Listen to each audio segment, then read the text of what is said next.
बच्चों last term पर हम लोगों ने चैप्टर समाप्त किया एसिड बेस एंड सॉल्ट्स।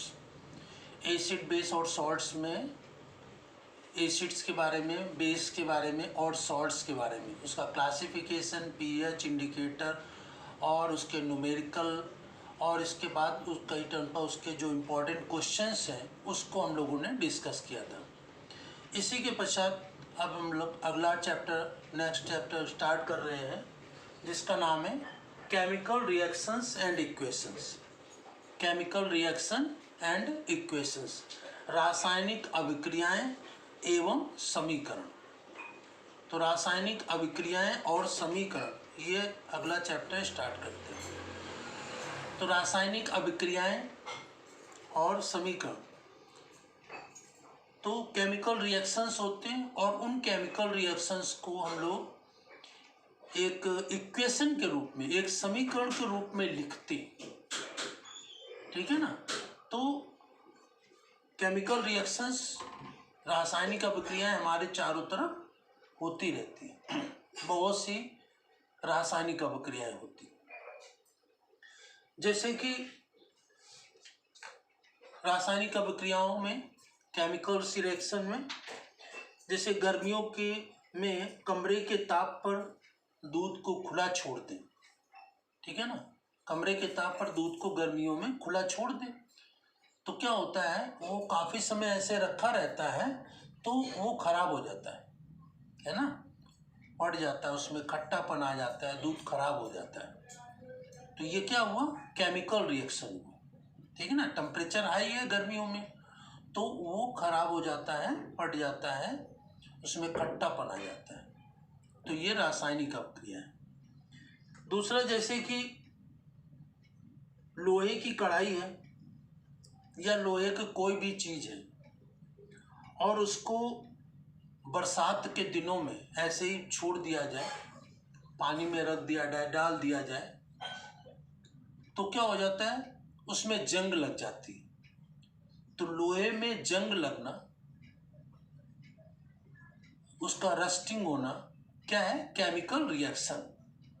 तो उसमें क्या होता है, आयरन में ऑक्सीजन की और वाटर की रिएक्शन हो जाती है तो जंग लग जाती है, उसमें लोहा खराब हो जाता है, ठीक है ना। तो ये भी क्या है, केमिकल रिएक्शन है।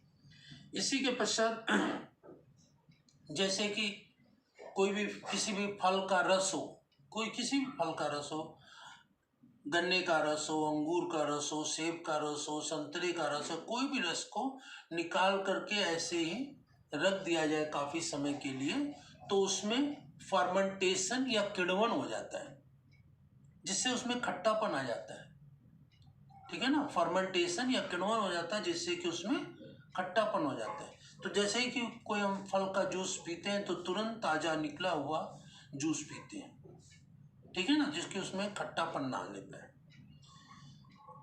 ठीक है ना। अब जैसे कि कोई भी भोजन पकाया जाता है तो वो भी क्या होता है, केमिकल रिएक्शन होता है। जैसे कि सब्जी बनाई जाती तो उसमें कई चीज़ें डाली जाती तो सभी का क्या हो जाता है, केमिकल रिएक्शन हो जाता है। अब जैसे कि आटे को पानी डाल के मिलाया गया और उसके बाद उससे रोटी बना ली गई। अब रोटी से क्या हम आटा बना सकते हैं, नहीं बना सकते, उसी नेचर में आएगा ही नहीं। तो ये क्या है, केमिकल रिएक्शन हो जाती है। और हमारे शरीर के अंदर हम जो भी खाना खाते हैं, भोजन करते हैं, फूड लेते हैं, तो हमारे अंदर, शरीर के अंदर डाइजेशन या पाचन की क्रिया होती है। तो डाइजेशन या पाचन क्या है, एक केमिकल रिएक्शन है, ठीक है ना। तो हमारे शरीर के अंदर जो भी भोजन लेते हैं उसका डाइजेशन होता है, तो डाइजेशन भी एक केमिकल रिएक्शन होता है। तो इस प्रकार से हमारे चारों ओर बहुत से प्रकार के केमिकल रिएक्शंस होते रहते हैं। मैंने कुछ एग्जाम्पल आपको दिए हैं जो कि जिसमें कि केमिकल रिएक्शंस होते रहते हैं, ठीक है ना।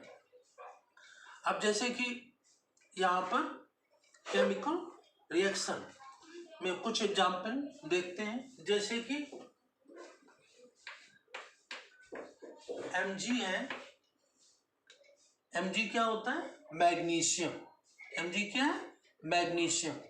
अब मैग्नीशियम को हम वायु की उपस्थिति में, मतलब कि एयर की प्रेजेंस में गर्म करें, यहाँ पर हीट करें।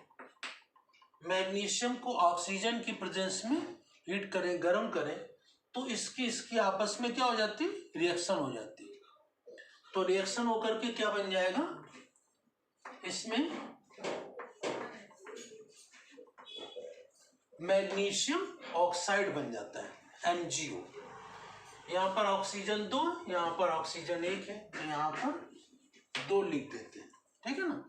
और यहाँ पर डी मैग्नीशियम 2 लिख देते, तो ये इक्वेशन बैलेंस हो जाती है। तो मैग्नीशियम की ऑक्सीजन से रिएक्शन कराने पर मैग्नीशियम ऑक्साइड बन जाता है। तो ये केमिकल रिएक्शन। तो केमिकल रिएक्शन में जो प्रोडक्ट बनता है, ठीक है ना, ये उत्पाद या प्रोडक्ट बनता है, वो अभिकारक या रिएक्टेंट आपस में रिएक्ट करते हैं, तो ये प्रोडक्ट इसमें, उत्पाद इसमें बन जाता है, ठीक है ना। तो इसमें जो भी रासायनिक अभिक्रियाएं होती हैं, उसमें जो प्रोडक्ट एक भी बन सकता है, 2 भी बन सकते हैं, और जो रिएक्टेंट होते हैं, अभिकारक होते हैं, उनकी संख्या 1 भी हो सकती है, 2 भी हो सकती है। और रिएक्टेंट या अभिकारक जो होते हैं वो आपस में रिएक्ट करेंगे, और रिएक्ट करके उनके जो एटम्स होंगे, मॉलिक्यूल्स होंगे, वो आपस में रिएक्ट करके प्रोडक्ट बनाएंगे। लेकिन इसमें मेन कैरेक्टर किसका होता है? ठीक है ना, जो कोई भी केमिकल रिएक्शन होता है उसमें जो एक्सटर्नल कैरेक्टर्स होते हैं, जैसे कि यहाँ पर हम इसको हीट कर रहे हैं, गर्म कर रहे हैं, तो गर्म करना, वाटर मतलब एटमॉस्फेयर की ह्यूमिडिटी, हीट और इसमें प्रेशर, तो ये सभी इफेक्ट करते हैं एक प्रेशर पर या टेम्परेचर पर या उसमें ह्यूमिडिटी पर, ये रिएक्शंस होते रहते हैं, ठीक है ना। तो यहाँ पर ये रिएक्शंस हैं जिसमें मैग्नीशियम एक मेटल है, धातु है, जिसकी रिएक्शन ऑक्सीजन के साथ इसको गर्म करते जलाते तो मैग्नीशियम ऑक्साइड बनता है। यहाँ पर चैप्टर का नाम है रिएक्शन एंड इक्वेशन। तो रिएक्शन मतलब कि इनकी इसकी रिएक्शन हुई, आपस में क्रिया किया, तो ये रिएक्शन है, ठीक है ना, और ये प्रोडक्ट बना। अब यहाँ पर इक्वेशन, तो ये इक्वेशन भी है। ये क्या है? इक्वेशन। इक्वेशन का मतलब जो आपस में रिएक्ट करते हैं उसको हम जो रिएक्ट करते हैं उनको क्या कहते हैं? रिएक्ट करने वाले को रिएक्टेंट कहते हैं या अभिकारक कहते हैं, रिएक्टेंट या अभिकारक। और जो चीज बनती है नई, उसको हम प्रोडक्ट या उत्पाद कहते हैं। तो ये प्रोडक्ट है और ये रिएक्टेंट है।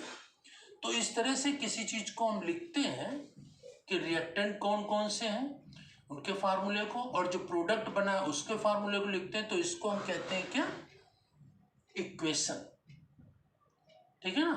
तो आपस में जो रिएक्शन होता है, रिएक्शन के फलस्वरूप जो प्रोडक्ट बनता है, तो उनको एक सिंबल के फॉर्म में, एक सूत्र के रूप में जो प्रदर्शित किया जाता है कि किसने किसने रिएक्ट किया, कौन सा प्रोडक्ट बना, इसके रूप में शो करना, इसको कहलाता है रिएक्शन, ठीक है ना।